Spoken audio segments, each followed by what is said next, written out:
ఇది సంగతికి స్వాగతం.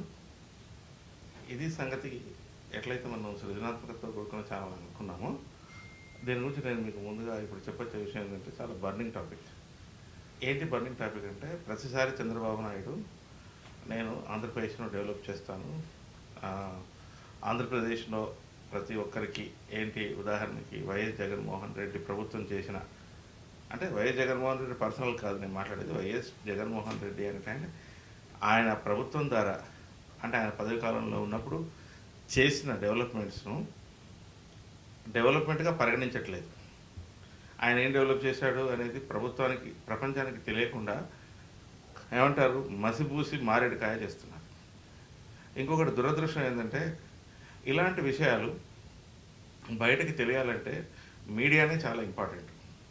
ఎప్పుడైనా చూడండి మిత్రులారా, మనం ఒక మంచి పని చేయండి, చెడు పని చేయండి. ఇవాళ వాట్సాప్లో మన ఇంట్లో ఏదైనా ఒక కార్యమో జరిగింది, లేదా ఒక మన చుట్టుపక్కల ఏదైనా ఒక ఇన్సిడెంట్ జరిగితే వాట్సాప్ స్టేటస్ ద్వారా చూసి మనం అది ఒక ఏమంటారు వైరల్ అవుతుంది.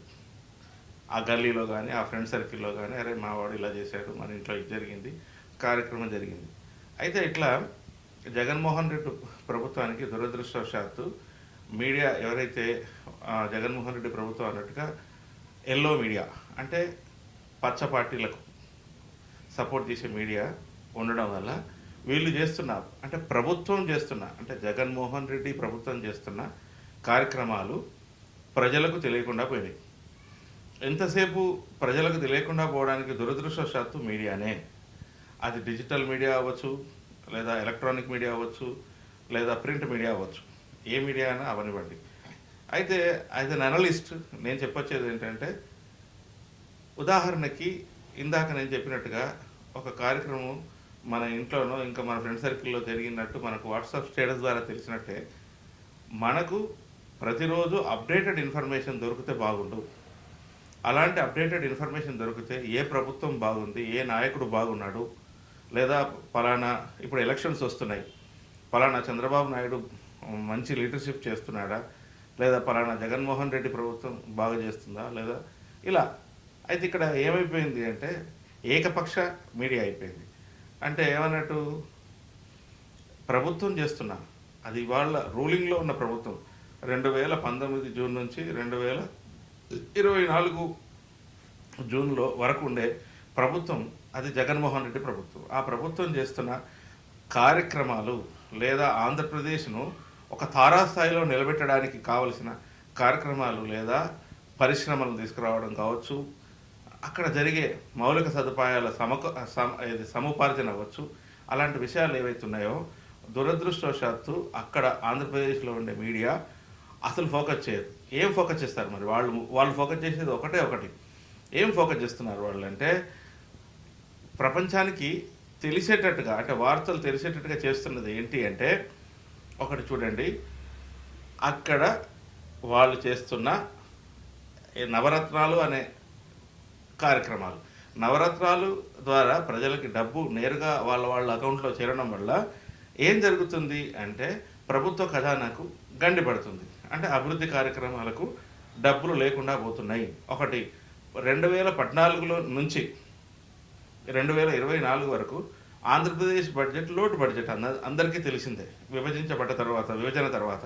అయితే ఇక్కడ దీన్ని తెలివిగా ప్రతిపక్షాలు ఏం చేస్తున్నాయంటే, అవి చేసిన తప్పులను ఇప్పుడు ఎలక్షన్స్లో ఒక రాజకీయ ఆయుధంగా వాడుకుంటున్నారు. ఎలా వాడుకుంటున్నారు అనేది మనం ఇప్పుడే ఈ క్షణమే డిస్కస్ చేద్దాం. నేను సూటిగా సుత్తిమెత్తగా విషయాలను చెప్పడానికి ప్రయత్నం చేస్తాను. ఇక్కడ చూడండి, నేనేం చెప్పాలనుకుంటున్నా అంటే, ఏదో ఒక హిందూ పత్రిక, అంటే క్రెడిబిలిటీ మార్కెట్లో హిందూ పత్రికలో వార్త వస్తే అది పచ్చి నిజం, 10,000% నిజమైతేనే ఆ వార్త వేస్తారు. అంటే దురదృష్టవశాత్తు మన దగ్గర వార్తాపత్రికలు ఎన్నో ఉన్నా కూడా పచ్చి నిజాలను వేయట్లేదు, ప్రచురించట్లేదు, అచ్చు వేయట్లేదు అని నిక్కచ్చిగా చెప్తున్నారు. అయితే అలాంటి ది హిందూ పత్రిక నిన్న ఒక మంచి ఆంధ్రప్రదేశ్ సంబంధించిన ఒక వ్యాఖ్యానాన్ని, ఒక వ్యాసాన్ని ప్రచురించింది. అయితే దీనికి నేను చెప్పబోయే దానికి అందరూ ఈ విషయం తెలుసు. ఇప్పుడు నువ్వేంటయ్యా కొత్తగా చెప్పేది?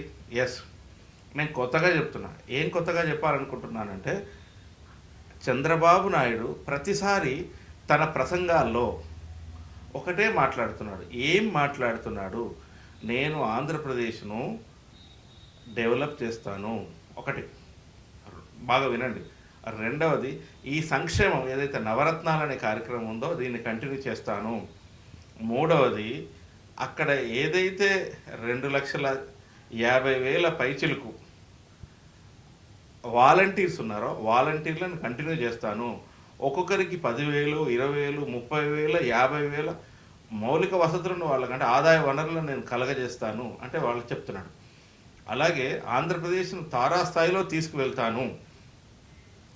ఆంధ్రప్రదేశ్కు ఏమంటారు, మూలధనం ఏర్పాటు చేస్తాను, ఇలా చెప్తున్నాడు.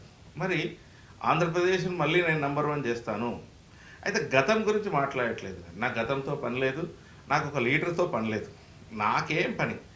నాకు ఒకే ఒక పని, ఎలా చేస్తావు? ఎవరైనా అడుగుతాం, ఎలా చేస్తావు? ఉదాహరణకి ప్రజలు గొర్రెలు అనుకుంటున్నారు. ప్రజలు గొర్రెలు అనుకొని వీళ్ళు గొర్రె మనం ఏం చెబితే అది వింటది అని అనుకుంటున్నారు. నిజంగా ప్రజలను గొర్రెలు చేసిండ్రు. ఎందుకంటే నిజమైన వార్తలు ప్రజలకు చేరనియట్లేదు. ఇంత వాట్సాప్ యుగం, ఇంత ఫేస్బుక్ యుగం, ఇంత ఏమంటారు ఏది సోషల్ మీడియా యుగం ఉండంగానే కామన్ మ్యాన్కి అసలు ఏం జరుగుతుంది అనేది తెలియకుండా చాలా లాజిక్తో పనిచేస్తున్నారు వీళ్ళు ఎల్లో మీడియా వాళ్ళు. ఎల్లో మీడియా నథింగ్ బట్ ఆంధ్రప్రదేశ్లో ఉన్న దాదాపుగా 80-85% మీడియా పీపుల్ అందరూ అదే చెప్తారు. ఈనాడు వార్త ఏం రాస్తే అదే రాస్తారు, ఆంధ్రజ్యోతి ఏం రాస్తే అదే రాస్తారు. కానీ వీళ్ళకి వార్తలు లేవు. ఏం వార్తలు రాయాలి, ఏం రాస్తే బాగుంటుంది అంటే నిజాలను రాస్తే బాగుంటుంది. ఆంధ్రప్రదేశ్ ఎంత అభివృద్ధి చెందింది అంటే చూడండి, మొదట 2 సంవత్సరాలు కరోనాతో విపరీతమైన తాండవం జరుగుతుంటే ఆంధ్రప్రదేశ్ ఒక్కటే దాన్ని చాలా తెలివిగా ఓపికగా ఎదుర్కొంది. సరే, ఆ 2 సంవత్సరాలు గురించి నేను మాట్లాడలేదు. ఒక ముఖ్యమంత్రి తను గనక ఒక రాష్ట్రాన్ని డెవలప్ చేయాలనుకుంటే ఇప్పుడున్న కాలంలో ఒక 10 సంవత్సరాలు పడుతుంది. ఎందుకంటే అది మీకు తెలిసిందే, అక్కడ లోటు బడ్జెట్ ఉండే, మరియు 2 సంవత్సరాలు కోవిడ్ టైం ఉండే. ఇప్పుడు నేను ముఖ్యంగా చంద్రబాబు నాయుడు లాంటి లీడర్ చేస్తున్న మోసాల గురించి మాట్లాడాలనుకుంటున్నాను. ఏం మోసం చేస్తున్నారు వాళ్ళు? మోసమే చేస్తున్నారు, ప్రజలను మోసం చేస్తున్నారు, మరియు వాళ్ళు మోసం చేసుకుంటున్నారు. ఏం మోసం చేస్తున్నారు అనే విషయాలని ది హిందూ పత్రిక కళ్ళ ముందుకు తీసుకొచ్చింది. మరి ఈ హిందూ పత్రిక ఎందరు చదువుతారయ్యా అంటే దురదృష్టవశాత్తు తెలుగు చదివే వాళ్ళు చదవరు. ఎందుకంటే తెలుగు పేపర్లకు అలవాటు పడిన వాళ్ళు. అదే ఈ హిందూ పత్రిక లాంటి పత్రిక చేస్తున్న పనులు మన ఈనాడు, మన ఆంధ్రజ్యోతియో ఇంకొకరో చేస్తే బాగుండు. అది ఎవరు చేయట్లేదు. రెండవది, ఇంకెవరైనా ఇలాంటి విషయాలని మనకు చెప్తే బాగుంది. చంద్రబాబు ఏం చేస్తున్నాడంటే నెక్స్ట్ 5 yearsలో తను గనక రూలింగ్లోకి వస్తే ఇవాళ జరుగుతున్న తన అద్భుతాలని చెప్పుకోవాలనుకుంటున్నాడు. ఉదాహరణకి ప్రజలకు తెలియని విషయం ఏంటంటే ఆంధ్రప్రదేశ్లో ఇవాళ అమలవుతున్న ఆల్కహాల్కి సంబంధించిన దీన్ని ఎక్సైజ్ డిపార్ట్మెంట్కి సంబంధించిన సర్టిఫికేషన్స్ అన్నీ చంద్రబాబు నాయుడు కాలంలో వచ్చినవే. వాటికి ఇవాళ జే బ్రాండ్ అని పేరు పెట్టాడు. జే బ్రాండ్ అట. జే అంటే జగన్మోహన్ రెడ్డి బ్రాండ్.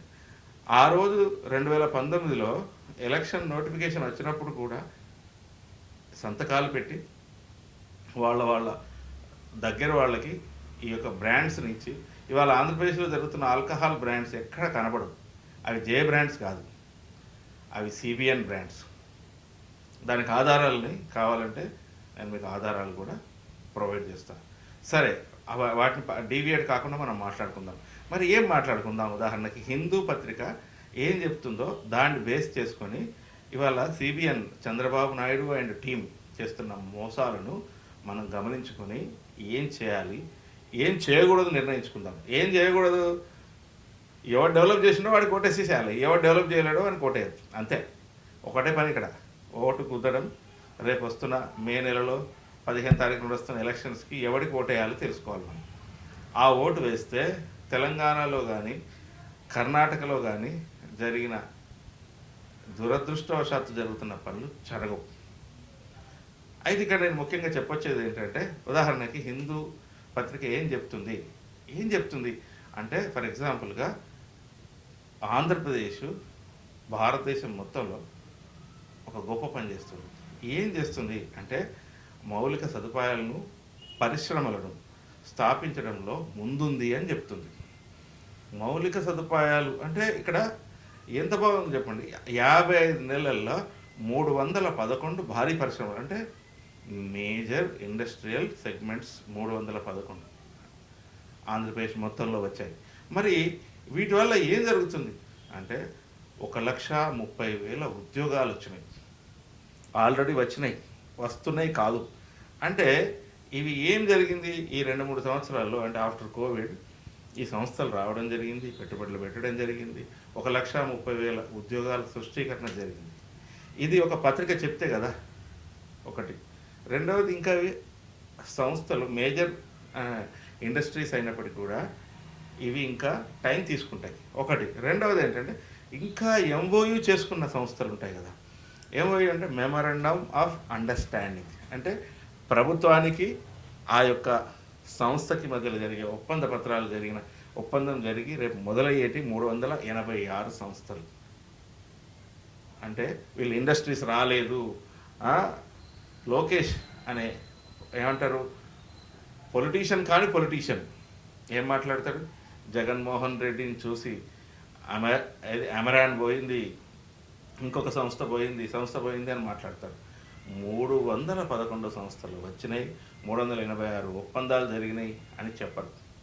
ఇప్పుడు రేపు వాళ్ళ ఉద్దేశం ఏంటంటే, రేపు వాళ్ళు గెలుస్తామని ప్రజల లోపల తీసుకెళ్ళి గెలిస్తే మేము తీసుకొచ్చినామని చెప్పుకుంటారు.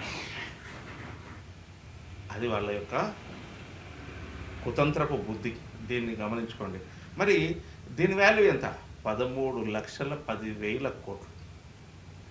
ఈ ఒప్పందం యొక్క విలువ 13,10,000 కోట్ల ఒప్పందం జరిగింది. అంటే ఆంధ్రప్రదేశ్ యొక్క జీడిపి ఎక్కడుండే గూగుల్ చేయండి, తెలుసుకోండి. గుడ్డిగా మాట్లాడట్లేదు. హిందూ పత్రిక యొక్క ఆ వ్యాసాన్ని బేస్ చేసుకొని మీకు ఇవాళ నిజాలు చెప్తున్నాను. నేను హిందూ పత్రికను కూడా, ఆ కాపీని కూడా, డిజిటల్ కాపీని కూడా మీకు షేర్ చేస్తాను. స్మాల్ స్కేల్ ఇండస్ట్రీస్ సెగ్మెంట్ ఉంటుంది కదా, ఎస్ఎంఈ అంటారు. దీంట్లో 3,94,000 ఉద్యోగ అవకాశాలు, అంటే ఉపాధి అవకాశాలు వీళ్లకు చేరడం జరుగుతుంది. అలాగే ఆంధ్రప్రదేశ్ అంతా ఒక గొప్ప విషయం ఏంటంటే 54 క్లస్టర్స్ ఏర్పాటు చేయడం జరిగింది. What a beautiful thing. ఇది ఒక మనిషి చేసేది కాదు, కానీ ఒక లీడర్ ఎంత గొప్పగా చేస్తున్నాడు. దీన్ని మీడియా చెప్తే బాగుండు, మీడియా చెప్పి ప్రజలకు అవగాహన చేస్తే బాగుండు. ఇది వస్తే తెలియాల్సిన విషయాన్ని చెప్పట్లేదు. ఇంకొకటి ఏంటంటే, ఉదాహరణకి కొత్తగా ఇండస్ట్రీస్ మొదలవడం అవన్నీ ఓకే, కానీ మనం అక్కడక్కడ చూస్తుంటాం కొన్ని సంస్థలు లేదా కొన్ని ఇండస్ట్రీస్ అవి వాటి బాగోగులు చూసేవారు లేక పాడవుతుంటాయి, మూలకు పడిపోతుంటాయి. అట్లాంటి సంస్థల కొరకు 2,87,000 కోట్ల రూపాయలను ఆంధ్రప్రదేశ్ గవర్నమెంట్ ఇచ్చింది. ఉదాహరణకి నా దగ్గర ఒక ఇండస్ట్రీ ఉంది, ఆ ఇండస్ట్రీని నేను డెవలప్ చేయాలి అంటే నేను లోన్ తీసుకొని నా యొక్క కేపబిలిటీ చూసి వాళ్ళ క్రెడెన్షియల్స్ ని ఇస్తాను. అంటే అప్పుడు ఆ డబ్బులు ఇస్తే నేను ఇండస్ట్రీని స్టార్ట్ చేస్తే దాని ద్వారా 10 మందికి ఉపాధి అవకాశాలు వస్తే అక్కడ అది జరుగుతుంది. అంటే ఇంత అద్భుతం చూడండి. అంటే మూలకపడ్డ ఇండస్ట్రీస్ ను కూడా తిరిగి వాటిని ప్రోత్సహిస్తున్నారు. అంటే ఇక్కడ ఇంత అద్భుతాలు ఇది ఎవరు చెప్పట్లేదు కదా. సరే, ఇవన్నీ ఓకే. ఇంకా ఇంకా ఇంకా ఇంపార్టెంట్ చెప్పాలంటే 4 కొత్త ఓడరేవులు ఎంత యుద్ధ ప్రాతిపదికన పనిచేసినంటే అవి నిరంతరాయం రోజుకు 18 నుంచి 22 గంటల పని జరిగింది. ఇది ఎవరైనా చెప్పింది? ఎవరు చెప్పలేదు కదా. ఇప్పుడు ఒక ఓడరేవు ఇప్పుడు ఉదాహరణకి చూడండి, ఆంధ్రప్రదేశ్ లో పై నుంచి కింది దాకా 900 కిలోమీటర్ల దూరంలో కోస్టల్ ఏరియా ఉంది. 900 అంటే దాదాపు 1000 కిలోమీటర్ల కోస్టల్ ఏరియా ఉంది. అందులో వీళ్ళు 8 ఓడరేవులు ఏర్పాటు చేస్తున్నారు. అందులో 4 ఓడరేవులు ఆల్రెడీ అయిపోయినాయి. ఒకటి రాయపట్నం, మచిలీపట్నం, కాకినాడ, మూలపేట. ఈ 4 టోటల్ గా వర్క్ స్టార్ట్ అవుతుంది. ఈ 4 ఆ, వస్తే ఎన్ని వేల కోట్ల టర్న్ ఓవర్ జరుగుతుంది అంటే. ఇంకొకటి ఏంటంటే ఇవన్నిటిని ఏం చేశారంటే వీళ్ళు ఈ సంవత్సరం బడ్జెట్ లో దీనికి 16,000 కోట్ల బడ్జెట్ ఇచ్చారు. మొత్తం 8 కోర్స్ కి, అంటే 16,000 చిల్లర కోట్ల బడ్జెట్ ఇచ్చి చేస్తుందంటే రేపు అక్కడ కొన్ని వేల ఉద్యోగ అవకాశాలు దొరుకుతాయి. ఆ ఉద్యోగ అవకాశాలు దొరికితే రేపు చంద్రబాబు నాయుడు ఏమనాలనుకుంటున్నారంటే, నేను వచ్చిన అంటే కోడి గుడ్లు పెట్టింది, హ్యాచింగ్ కూడా అయిపోయింది. రేపు జూన్ 4 నాడు అంటే ఎలక్షన్స్ అయిపోయినాక సారీ కౌంటింగ్ అయిపోయినాక గంటకి చంద్రబాబు నాయుడు గెలిచిండు అనుకుందాం కొంతసేపు. ఏమంటాడంటే, ఇగో చూడు నా కోడి 1,00,000 గుడ్లు పెట్టింది అని చెప్పాలను. ఇదే మోసం ఇక్కడ జరుగుతుంది. ఆంధ్రప్రదేశ్ డెవలప్ అవుతుందని చెప్పుడు కాదు, ఎవడెవరు చెప్తాడు, హిందూ చెప్తాడు, లేకపోతే ఇంకా చాలా మంది అనలిస్టులు ఉన్నారు, సీనియర్ ప్రొఫెషనల్స్ ఉన్నారు చెప్తారు. కానీ క్యాష్ చేసుకోవాలనుకుంటున్నాడు. ఉదాహరణకి ఈ టీషర్ట్ తయారు చేసింది జగన్మోహన్ రెడ్డి ప్రభుత్వంలో అనుకుందాం. జగన్ ప్రభుత్వం ఏం చేసింది, టీషర్ట్ ప్యాక్ చేసి పెట్టింది. రేపు వచ్చి సిబిఎన్ చంద్రబాబు నాయుడు తన స్టాంప్ వేసుకొని అమ్ముకుంటాడు అన్నమాట. అంటే దీనికి సంబంధించిన మౌలిక వనరులు ఏంటి, ఎంత కష్టపడితే వచ్చింది ఏంటి అని ఎవరు చెప్పడు. అదే ఇక్కడ చేస్తున్న మ్యాజిక్ లేదా ప్రజలను మోసం చేయాలనుకుంటుంది. అయితే ఇక్కడ ఇంకొక విషయం చెప్పాలనుకుంటున్నాం. అయితే ఇప్పుడు ఈ 4 ఓడరేవులు స్టార్ట్ అయిన తర్వాత 75,000 ఉద్యోగాలు రీక్రియేట్ అయ్యాయి. చూడండి, దాదాపు ఆ చుట్టుపక్కల ఉన్న వాళ్ళందరూ ఏదైతే నిరాశ్రయులు లేదా నిరుద్యోగులందరూ ఉద్యోగాలు వచ్చేసినాయి. అట్లాగే 50 కిలోమీటర్లకు ఒకటి చొప్పున ఫిషింగ్ హార్బర్స్ పెట్టేసి, అంటే ఎంత 1000 కిలోమీటర్లలో అంటే 20 ఫిషింగ్ హార్బర్స్ స్టార్ట్ అయిపోతున్నాయి లేదా అయిపోయినాయి. అంటే ఎంత బాగుందంటే. ఇంకోటి ఏంటంటే ఎక్సలెంట్ థింగ్ ఏంటంటే, ఇప్పుడు భోగాపురం ఏదైతే ఎయిర్పోర్ట్ ఉందో దాన్ని ఇంటర్నేషనల్ ఎయిర్పోర్ట్ చేస్తున్నారు 4,592 కోట్లు పెట్టి. ఇంకేం కావాలి ఇంటర్నేషనల్ ఎయిర్పోర్ట్స్. ఉదాహరణకి ఇప్పటిదాకా ఇంటర్నేషనల్ ఎయిర్పోర్ట్స్ ఏది కావాలని కోరుకున్నారు. ఇంకా ఏంటంటే మొత్తంగా ఆంధ్రప్రదేశ్ లో సరే. ఇంకొకటి ఏంటంటే భోగాపురం ఎయిర్పోర్ట్ వచ్చింది చేసింది అని అది కూడా చెప్తాను. అయితే దీనివల్ల డైరెక్ట్ గా 10,000 ఉద్యోగాలు, ఇండైరెక్ట్ గా 20,000 ఉద్యోగాలు వస్తున్నాయి. అంటే ఏమన్నట్టు భోగాపురం చుట్టుపక్కల నిరుద్యోగం లేదు. అంటే నేను చంద్రబాబు నాయుడు తనే చెప్పుకోవాలనుకుంటున్నాడు, ఇక్కడ నేను 50,000 ఉద్యోగాలు ఇచ్చిన అని చెప్పి చెప్పుకోవాలనుకుంటున్నాడు. అట్లనే ఇప్పుడు ఉదాహరణకి ఎయిర్పోర్ట్స్ ఎక్కడెక్కడ ఉంది, రాజమండ్రి ఉంది, గన్నవరం ఉంది, కాకినాడ ఉంది, దాని తర్వాత వైజాగ్ ఉంది, కర్నూలు ఉంది. ఇవన్నీ కూడా అభివృద్ధి చేస్తున్నారు. చేస్తుందంటే ఆ చుట్టుపక్కల ఏదైతే నిరుద్యోగ ఉన్నారో వాళ్ళకు ఉద్యోగము మరియు అక్కడ ఉపాధి అవకాశాలు ఉంది, ఆశా కిరణాలు ఇవన్నీ. ఇంకోటి ఏంటంటే సిటీస్ డెవలప్ అవుతుంటే అది అందరికి తెలిసిందే. ఒకసారి ఎయిర్పోర్ట్స్ ఉన్న ఏరియాకి వెళ్తే నాకు తెలిసిపోతుంది. అట్లాగే ఇంకా ఇంపార్టెంట్ గా చెప్పాలంటే ఏంటంటే, ఆంధ్రప్రదేశ్ చాలా పెద్ద పెద్ద ఇండస్ట్రీస్ ని అట్రాక్ట్ చేసింది. ఏంటిది ఆ ఇండస్ట్రీస్ అంటే, JSW స్టీల్స్ అనే కంపెనీ, తర్వాత Ramco seeds, Ramco cements, century ఏమంటారు కంపెనీ వాళ్ళది, దాని తర్వాత ప్యానల్స్ అన్నమాట, దాని తర్వాత మొత్తం ATC టైల్స్, దాని తర్వాత ఆదిత్య బిర్లా సిమెంట్స్, దాని తర్వాత మొత్తం డిక్షన్ టెక్నాలజీస్, గ్రీన్ ల్యాండ్, దాని తర్వాత లారస్ ల్యాబ్. అంటే ఇవన్నీ మేజర్ ఇండస్ట్రీస్, ఇవన్నీ కూడా స్టార్ట్ అవుతున్నాయి. అంటే రేపు చంద్రబాబు నాయుడు వచ్చి ఇవన్నీ నావే అని చెప్పి చెప్పుకోవడానికి, నేను అభివృద్ధి చేసిన, మూలధనం సృష్టించిన అని చెప్పుకోవడానికి ఏమంటారు ఒక డేగ కళ్ళతో ఎదురు చూస్తున్నారు వాళ్ళకి తెలుసు. అదే మీడియా ద్వారా ప్రజలకు తెలిసి ఉంటే చంద్రబాబు నాయుడుకి అసలు ఇక్కడ అవకాశమే ఉండేది కాదు. పోటీ చేస్తాను అని అంటే నలుగురు నవ్వేవాళ్ళు, నవ్వకూడదంతా నవ్వేవాళ్ళు. అయితే ఇది తెలియకుండా చేశారు 5 సంవత్సరాలు. 5 సంవత్సరాలు వాళ్ళ తెలివిని వాడి చేసారు. ఇప్పుడు ఏం చేస్తున్నారంటే ఈ విషయాలు తెలియకుండానే పోవాలని చూస్తున్నారు. కానీ హిందూ పత్రిక దీన్ని బట్టరైజ్ చేసి, ఉదాహరణకి ఇప్పుడు ఈ 2025 ఆఫ్టర్ ఎలక్షన్స్ తర్వాత ఈ 8 పోర్ట్లు, ఈ పెద్ద పెద్ద కంపెనీస్ ఈ తర్వాత పోతుంటాయి. ఇవన్నిటి ద్వారా 33 లక్షల ఉద్యోగాలు ఇవ్వబోతుంది. అంటే దాదాపు 1/2 కోటి మందికి. చూడండి, ఒక చిన్న రాష్ట్రంలో ఒక 5 సంవత్సరాల్లో ఎంత అభివృద్ధి జరిగింది. ఇంకా ఇంకా ఇంకా ఇంపార్టెంట్ ఏంటంటే ఈజీ ఆఫ్ డూయింగ్ బిజినెస్ అని ఒక ఇప్పుడు ఉదాహరణకి మనం చైనా వాళ్ళు ఉన్నారు.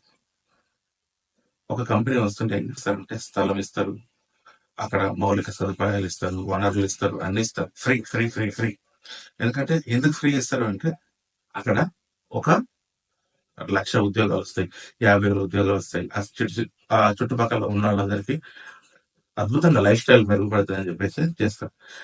అట్లా ఇది ఎవరైతే ఈ జగన్మోహన్ రెడ్డి ప్రభుత్వం ఉందో గత 5 సంవత్సరాల్లో ఈజీ ఆఫ్ డూయింగ్ లో ఇండియాలోనే #1 స్థానంలో ఉంది. ఇది ఎవరు చెప్పారు? ఉదాహరణకి మనం ఒక ఇండస్ట్రీ స్టార్ట్ చేయాలంటే ఇంతకు ముందు అంటే 1990లో ఎన్నో దగ్గర నేనే చూశాను. ఒక ఇండస్ట్రీ స్టార్ట్ చేయాలంటే ఈ అందరి టేబుల్ కింద చేతులు పెట్టాలి. అంటే లంచం లంచం లంచం.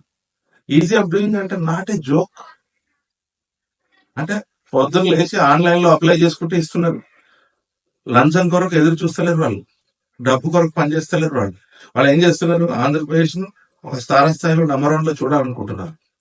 ఇంకోటి ఏంటంటే ఆంధ్రప్రదేశ్ ఇవాళ top 5 highest GST paid states ఉన్నాయి కదా, అందులో one of the best one. అంటే చూడండి, ఇవన్నిటిని ఎవరు చెప్తారు? ఎవరు చెప్తలేరు. ఇవి చెప్పక మనల్ని అజ్ఞాన అంధకారంలో నెట్టేద్దామని చూస్తున్నారు. కాబట్టి protect yourself, provide yourself, prepare yourself, what to be done, what not to be done. బట్టిగా నేను స్ట్రైట్ అవే చెప్పేస్తున్నాను. ఇవన్నీ చేసినప్పటికీ ఇంకా 5 సంవత్సరాలు 10 సంవత్సరాలు అభివృద్ధి చేయడానికి అవకాశాలు ఇస్తే వాడు ఎందుకు చేయడు? అద్భుతంగా చేస్తాడు. అవకాశం ఇచ్చి చూడాలి చాలు. కానీ మోసపోకండి, నష్టపోకండి. అవకాశం అద్భుతాలు చేసిన వాడిని ఆపేస్తే నష్టపోయింది మనమే. అది తెలుసుకొని ముందుకెళ్ళండి. జై హింద్.